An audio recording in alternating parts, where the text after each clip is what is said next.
Over 20 years ago, I coined the expression think big, and it's been a part of my life ever since. It's also come true. I became an even bigger success after I said it than I was before. And that's one reason I think it's an important way to think. It obviously works, and that's what I'm going to talk about today. What I said exactly in my first book, The Art of the Deal, is as follows. I like thinking big. I always have. To me, it's very simple. If you're going to be thinking anyway, you might as well think big. That book was a bestseller, and it's considered a business classic at this point. But I never thought those words would become bestsellers in their own right. It's an interesting point that I'm famous for two very short statements. Think big and you're fired. But let's stick to the first one for today. And I'd suggest strongly that you pay attention so that you won't have to hear the second one. Thinking big starts with the details and grows from there. Because I'm a builder, I'm very aware of the importance of having a good foundation. You can't take chances in construction. You can't be haphazard and say, well, maybe this will work, maybe it won't, so let's try it and find out. Because a lot of people will be at risk. I have to know if something will work or not. Every inch has to be accounted for. In other words, thinking big starts with being thorough. So number one, be thorough. Don't count on happenstance to get you anywhere because it won't. Number two, get a momentum going and keep your momentum going. You have to have big ideas, but you've got to have the energy to get them done, which can sometimes take a long time. If you don't have momentum, you will not have what it takes to get the job done. Patience alone isn't enough. I have a lawyer friend who used to refer to me as the reverse tornado who builds everything in his path. I always like that because it implies a lot of energy and a lot of momentum.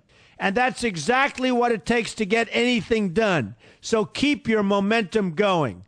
Number three, stay focused. You have to stay focused. The minute you lose focus, you will also be losing your momentum. They go together, and you will accomplish a lot more, even amazing things, if you make sure you keep these two things working together for you. I've seen very talented people literally go down the drain because they couldn't seem to keep their focus long enough to get anything done. In this day of multitasking, that can be a real challenge, but it's absolutely necessary. Ask yourself this question: what should I be thinking about right now? That simple question can restore your focus in no time at all. And your answer right now should be listening to Donald Trump. Number four, look at the solution, not the problem. This is very important if you ever want to learn to think big. And here's why. No matter what you do, you're bound to run into problems. It's just part of life, a part of business, a part of anything worth doing. If you let the problems get in your way, they'll become bigger than your idea was to begin with, and you will be a wipeout. No matter how bad things look, keep your focus on the solution, and you will be surprised how things can work out, and work out properly. One way I do this is to ask myself when confronting a possible problem, is this a blip or is this a catastrophe? A catastrophe is something like an earthquake, a tsunami, a war, and so forth, and a blip is everything else. Right away, you'll have the right perspective, and your equilibrium will be restored. So keep your focus on the solution. Number five, see opportunity for what it is, an opportunity. For example, why are you listening to me today? Curiosity? You like me? You don't like me? You want to learn? You have nothing else to do? You want to hear me tell you you're fired? I hope not, but whatever your reasons might be, they've brought you to a good place to get involved and to learn, and that's an opportunity right there. People think that because I'm rich and famous that I know everything. I know a lot, but one thing I know is that I don't know everything. So I ask myself this question every day. What can I learn today that I didn't know before? And you know what? I learn something new every single day.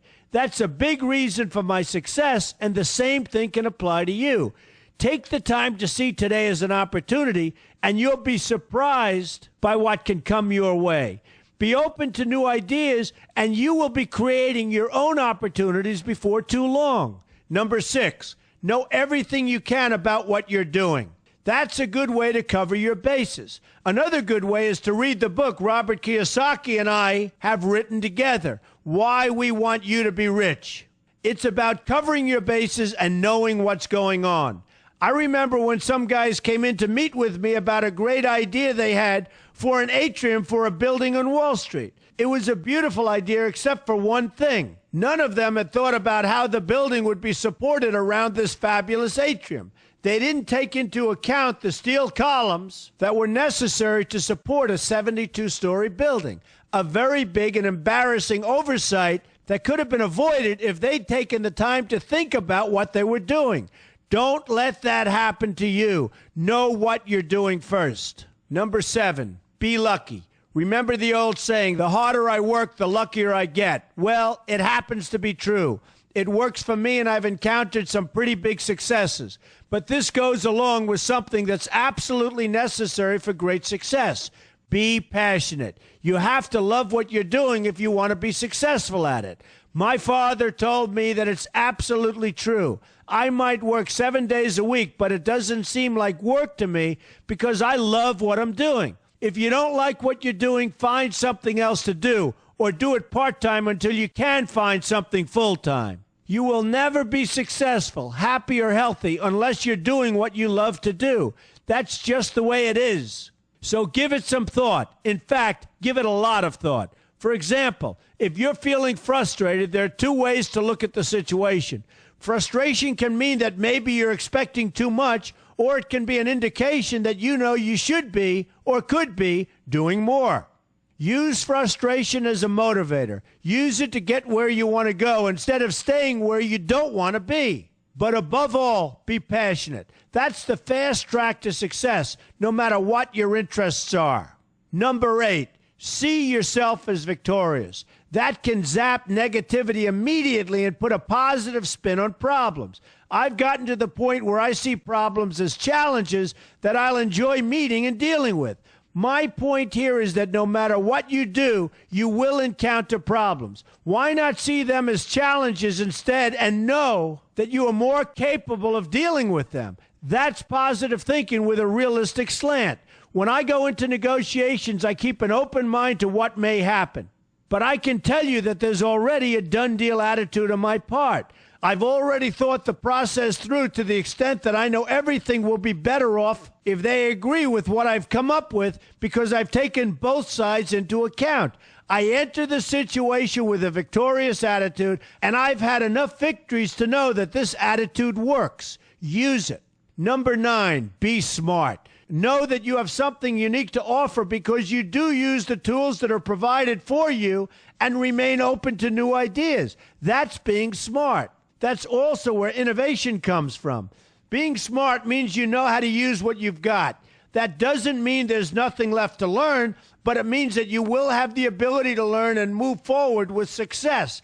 And success is very important. Success is what you want. Just be successful. Believe me, you'll be happier. I know people who have had very few real advantages in life, and yet they've managed to become giant successes. They figured out how to use what they had, not to dwell on what they didn't have. I'm convinced that everyone has something useful to offer, and if you apply yourself diligently, you'll find that you have what it takes to succeed, and you're going to be a lot happier for it. Number 10, above all, never give up. Never, never, never give up. The only time you will be a failure is if you quit trying.